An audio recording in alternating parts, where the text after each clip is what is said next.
Welcome to another edition of Teach the Geek interviews. My name is Neil Thompson. I'm the founder of Teach the Geek. It's an online platform for science and engineering professionals. The first offering of the platform is a public speaking course called Teach the Geek to Speak. To learn more about it, you can go to teachthegeek.com. Again, that is teachthegeek.com. Today, my guest is Adeola Gbakinro, and I actually read about her since she was a speaker at the most recent WonderWomenTech conference.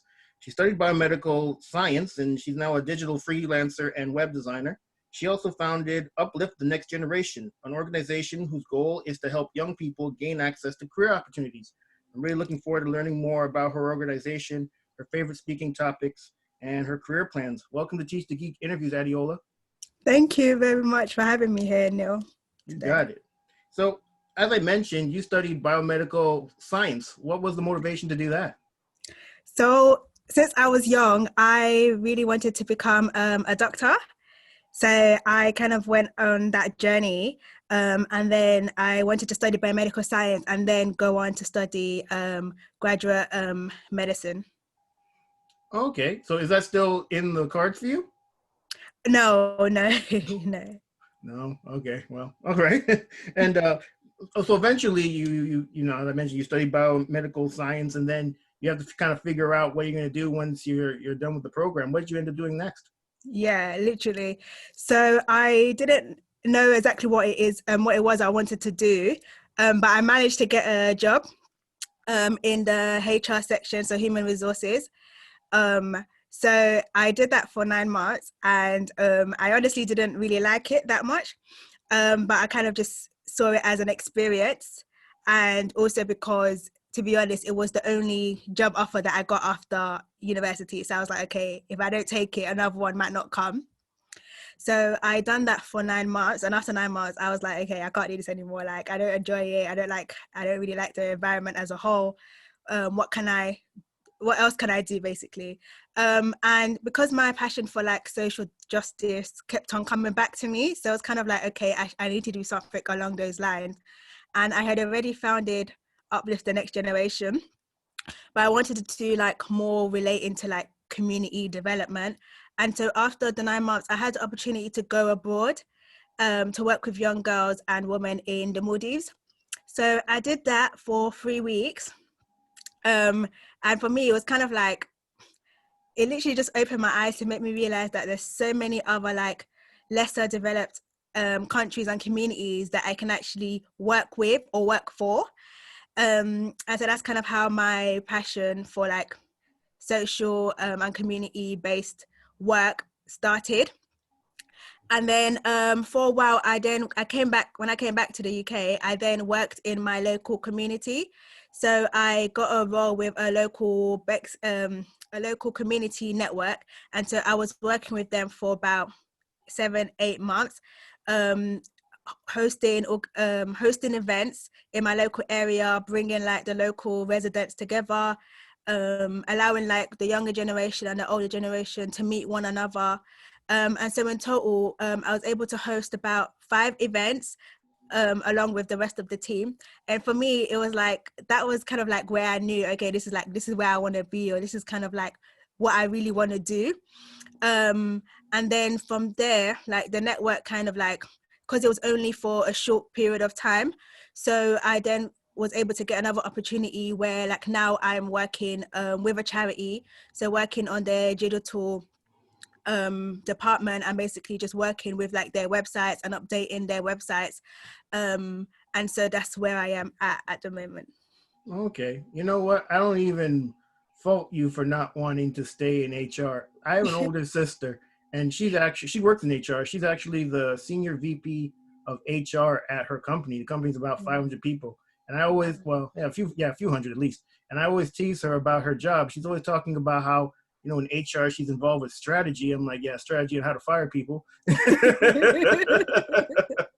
I'm sure every time I talk to her about her job, I always ask her if she laid anybody off recently. And, you know, the answer is always yes. She hasn't said no once, no matter when I ask her. Yeah. So, yeah, I don't blame you. I never care for the HR people at my job anyway. You know, they're for the company. They ain't for you. They ain't your friend. Yeah. So I mentioned in the intro about your organization, Uplift the Next Generation, and I commend you for starting it. So, what type of I guess what's the word I'm looking for? Events or services does the organization offer?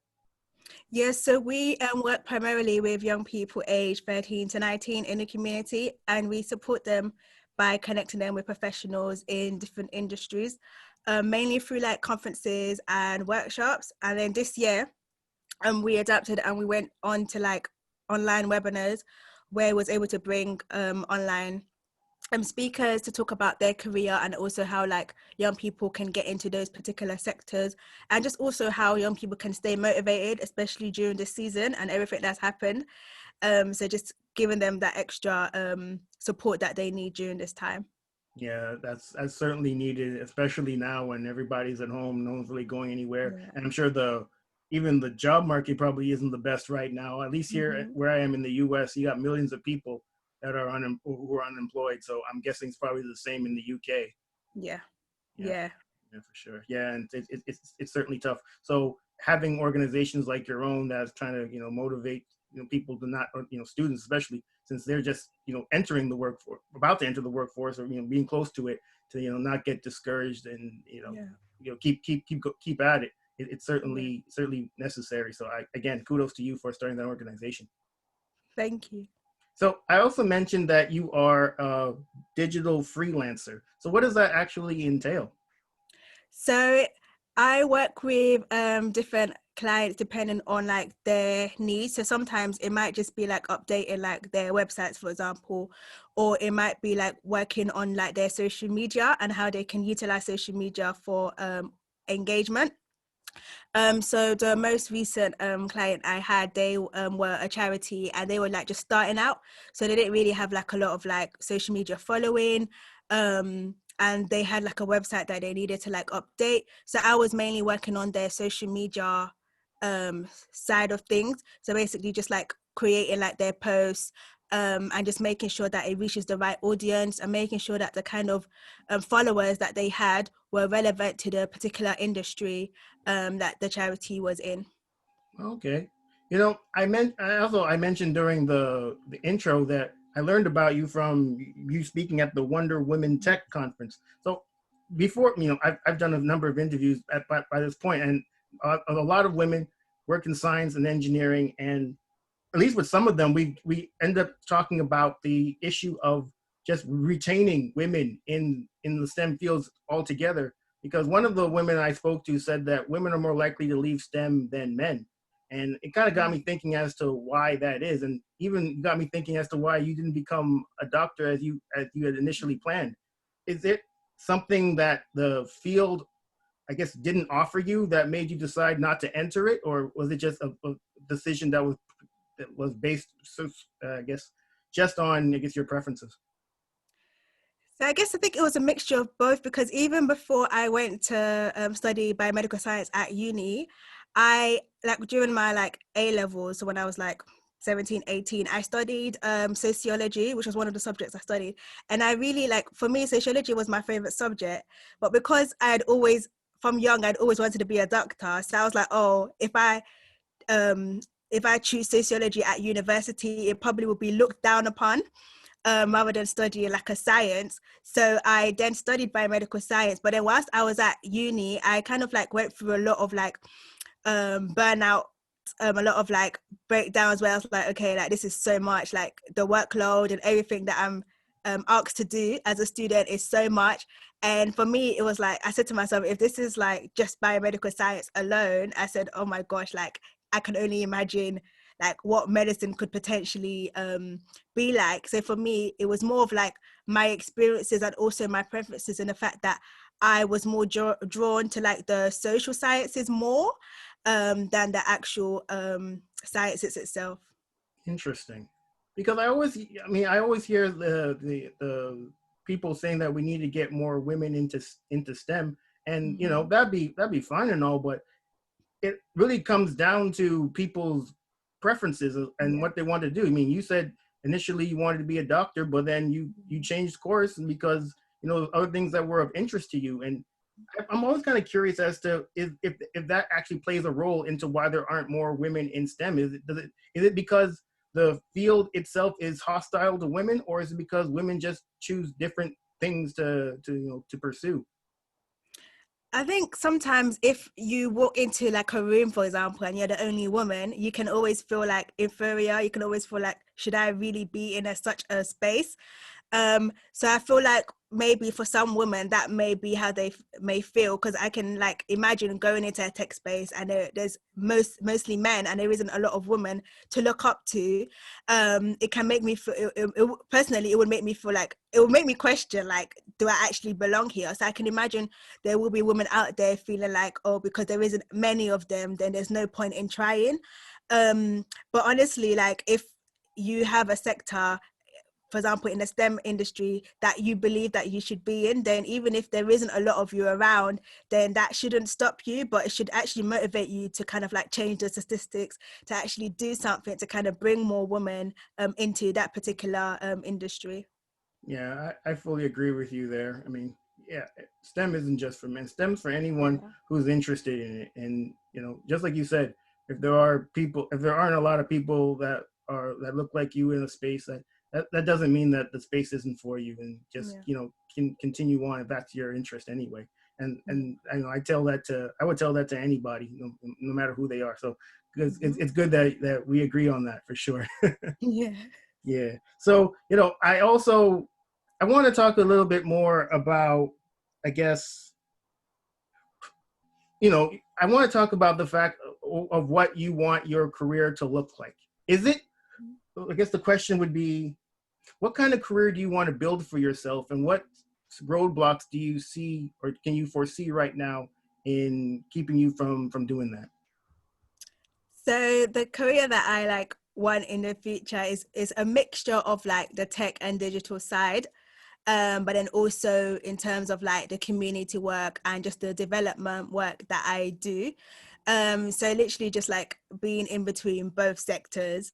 So just continuing like the tech work that I do and just like the actual web work that I do, so like for clients, but then also like just continuing the community work that I do with young people, and just reaching like lower developed countries, and just kind of like just building communities around the UK or even around the globe. Like that's the kind of like career that I want to do. In terms of like how that would be like in like say a everyday situation, it would be like, say for example, during the day, working with like different communities, and then like on a typical evening just helping like a client, for example, with say like their websites.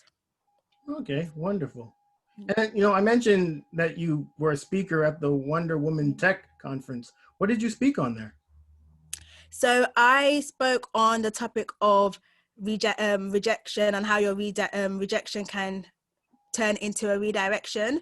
So in my case, it was being rejected from like companies, or like just in terms of not being given opportunities, especially when I was in my final year of university, and just really seeing how different employers treated different students, depending on the kind of university that you went to.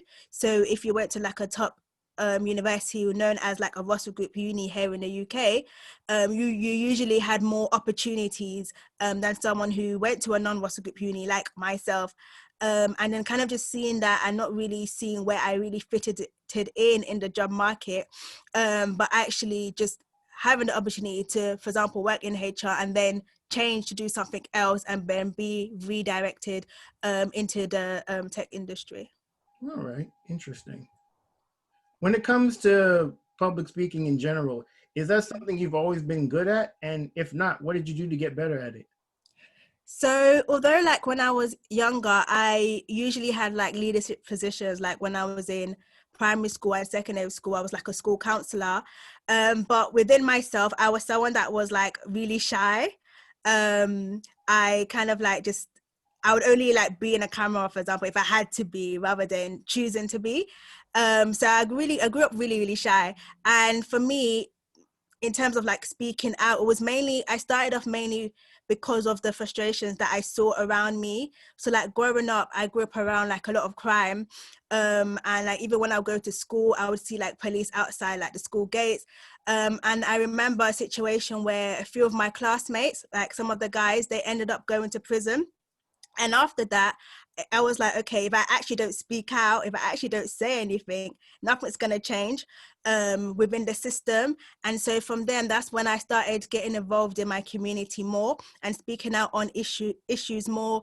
And then I eventually got the courage to actually speak to my local member of parliament, and just being in rooms where like decision makers were, and realizing that actually I do have a voice, and like I don't have to be afraid of sharing my opinions. So like I'll be in rooms and I'll put my hand up and I will ask questions, and I would ask the decision makers, you know, how are they supporting young people, for example. And just having these kind of opportunities really built my confidence.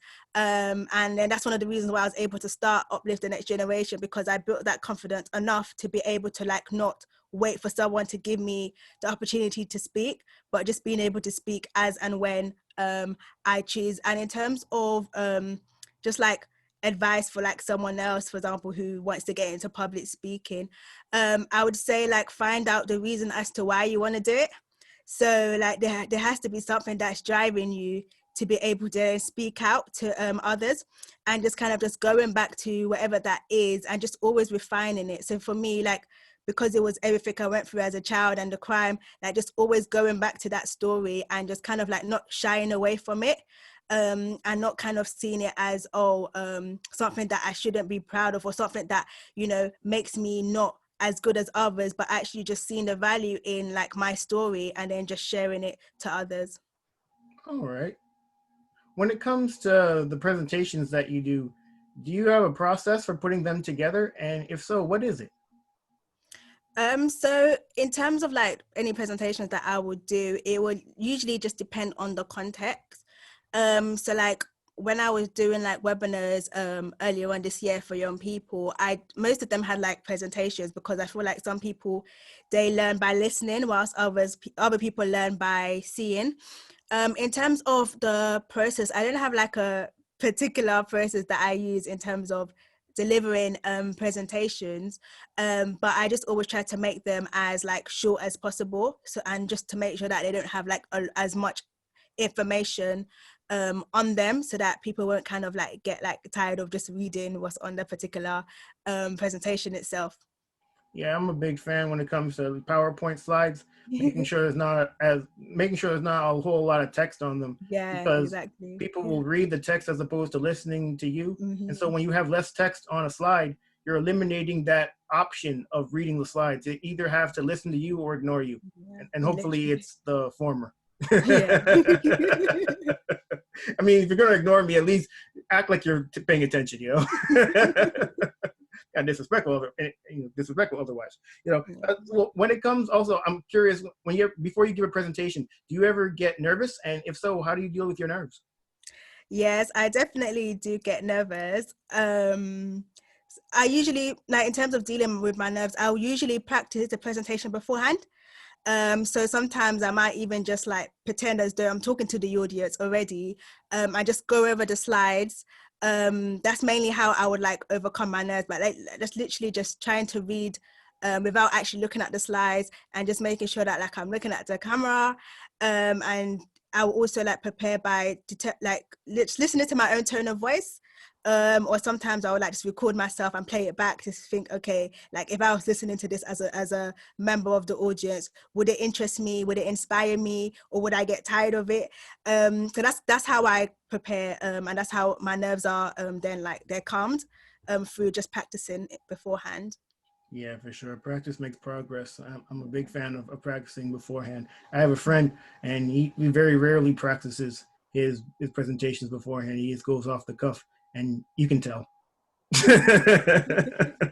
I like my way better. I like our way better, for sure. So Mhm. you mentioned quite a number of things that people can do to get better at public speaking, knowing why you want to do it in the first place, Yeah. and having less text on the slide is helpful, and then also practicing.